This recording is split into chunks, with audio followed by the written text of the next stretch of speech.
Contrary to the rumors that you've heard, I was not born in a manger. I was actually born on Krypton and sent here to save the planet Earth. We cannot continue to rely only on our military in order to achieve the national security objectives that we've set. Everybody somewhere between the ages of 18 and 25 will serve 3 months of basic training. We've got to have a civilian national security force that's just as powerful, just as strong. Yes, we can. Obama's healthcare plan will include coverage of all essential medical services. Yes, we can. Obama is a cruel hoax. He works for Wall Street. He's an agent of finance capital. Where did you come up with the number $700 billion? Here's the Treasury spokeswoman's quote. It's not based on any particular data point. We just really wanted to come up with a really big number.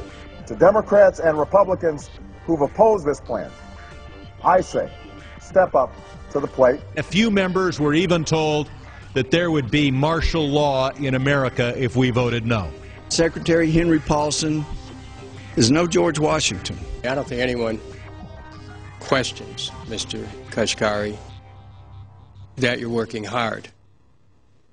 Our question is who you're working for. Obama pledged that he would resume the Security and Prosperity Partnership talks between Mexico and Canada that President Bush initiated.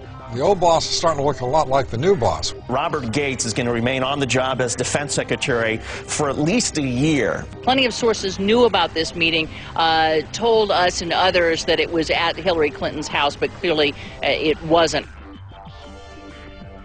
We've got to give them a stake in creating the kind of world order that I think all of us would like to see. We see you causing a depression so you can blow out the economy and consolidate it and bankrupt it. We know that you are enemies of free humanity, and we are here standing against your tyranny.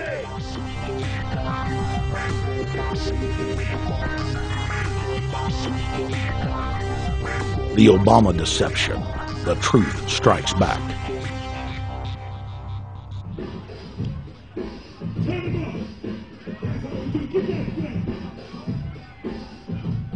Barack is like the manager of Burger King. All presidents are, including Bush. It's like this. When your fries are cold, if your burger is not done right, you go back to Burger King, America, or your government, and you say, my burger's cold. I want new fries. First, you go to the cashier. That's the courts. You argue to the courts. The courts, if you can't get no justice with the cashier, you say, let me see the manager. I want to go to the Supreme Court. I want to see the president. The manager comes out. Hi, what can I do for you? Now the manager can override the decisions of the cashier, but you never get to see the franchise owner of Burger King. If you really have a problem with your burger, you need to go see the franchise owner. We need to go to the top or to the bottom. We need to go to where the real architecture of government is. And it's not in a president. It's in a global scheme. Politics in America today is identical to pro wrestling. And what I mean by that is, in front of the cameras and the public, we all hate each other. I'm going to kick my opponent's butt. I'm going to whale him from here to high water and beat the crap out of him. Yet behind the scenes, we all are friends going out to dinner. Went to dinner together. And it's all a work. All intermarried. Show business. It's showbiz. And that's what you have today in politics. The Democrats and Republicans aren't really opposed to each other.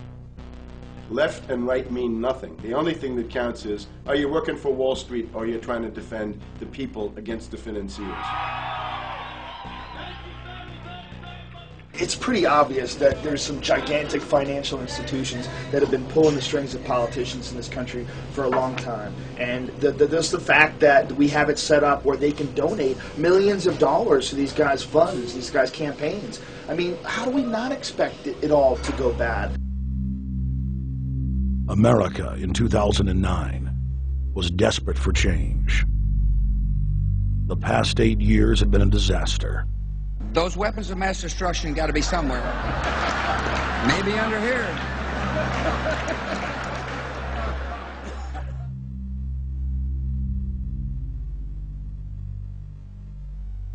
George W. Bush, who had claimed to be a conservative, had tripled the size of the federal government, shredded the Constitution, and destroyed the image of the United States worldwide. Nope, no weapons over there. Endless wars, over 1 million dead Iraqis, and more than 5,000 dead U.S. troops. The Patriot Act, warrantless domestic wiretapping and spying, the end of posse comitatus, the rise of the treasonous North American Union, a deepening recession sliding towards total economic collapse. These factors and other abuses had the American people in a state of panic for their future and the very existence of the United States. The elite were in trouble. The people were beginning to see through their facade, past their front man, and to the ruling elite behind the throne. For the first time in U.S. history, both parties were universally hated. Congress had a 9% approval rating. The globalist agenda had stalled. And then, onto the scene came a man who promised change. Change we could all believe in. Barack H. Obama promised to end the war and bring our troops home fast. He pledged to uphold the Constitution and to stop the federal government from spying on the American people. Candidate Obama told American workers that he was going to get them out of NAFTA and GATT, and he's already breaking those promises.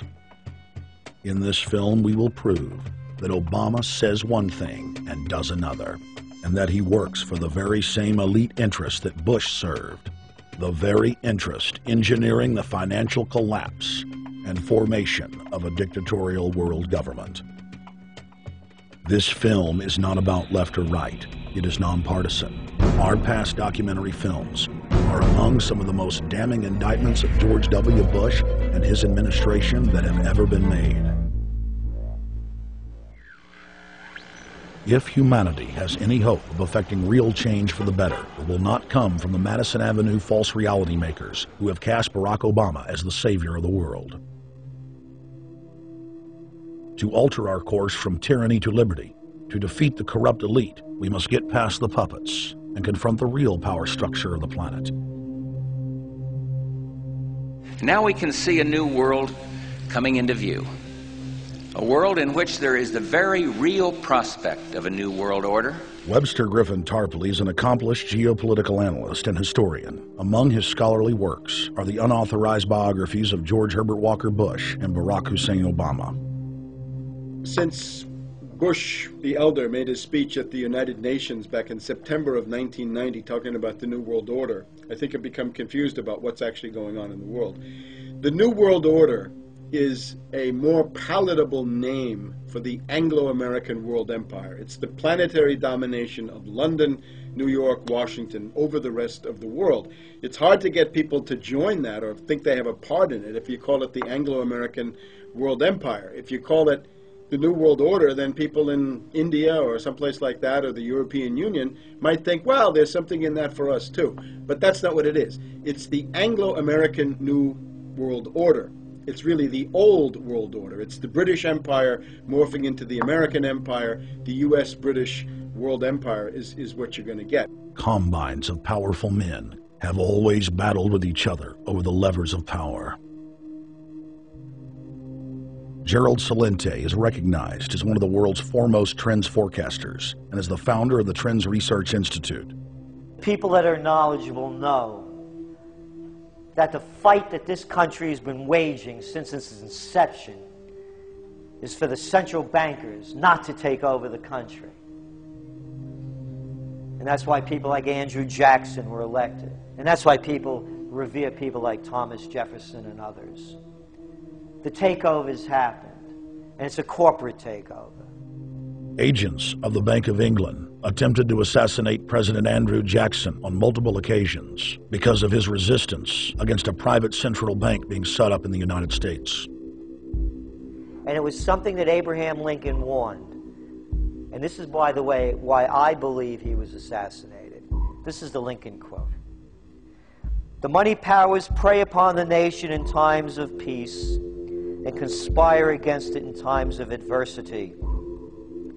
It is more despotic than monarchy, more insolent than autocracy, more selfish than bureaucracy. I see in the near future a crisis approaching that unnerves me and causes me to tremble for the safety of my country. Corporations have been enthroned. An era of corruption will follow, and the money power of the country will endeavor to prolong its reign by working upon the prejudices of the people until the wealth is aggregated in a few hands and the republic is destroyed. Wall Street has killed Main Street. So I know how unpopular it is to be seen as helping banks right now, especially when everyone is suffering in part from their bad decisions. I promise you, I get it. Up until about the Kennedy assassination and the beginning of the war in Vietnam, the United States is a very powerful engine for world progress. It's the assassinations, the Kennedy assassination, and the others in the 1960s, the beginning of the Vietnam War, and the beginning of the absolute domination of the Wall Street group over every other interest. Nobody else counts except the Wall Street money masters. That has now made the United States into no longer a force for progress, but something very different, often a force for destruction in the world. The military-industrial complex has taken over the country along with the Wall Street gang. If you look also at the people that Obama has put on his appointments list, it's all Wall Street. It's government of Wall Street, by Wall Street, and for Wall Street. There's nobody from heavy industry. There's nobody from the auto sector, nobody from Silicon Valley, nobody from big oil, nobody from defense, no labor, no women, no retirees, no small business, nothing. It's pure Wall Street. The only people who have a voice in Obama's councils are Wall Street finance oligarchs. That's all there is. Nobody else counts for anything under Obama. It's the most extreme Wall Street administration we've ever had. Before his death, President Woodrow Wilson apologized to the public, regretting that he had been deceived by a group of international bankers and the country's financial system had fallen into their iron grip via the Federal Reserve Act of 1913. Whether sought or unsought by the military-industrial complex, the potential for the disastrous rise of misplaced power exists and will persist. Dwight D. Eisenhower, he warned the people that the military-industrial complex was taking over the country. Only 3 years after leaving office,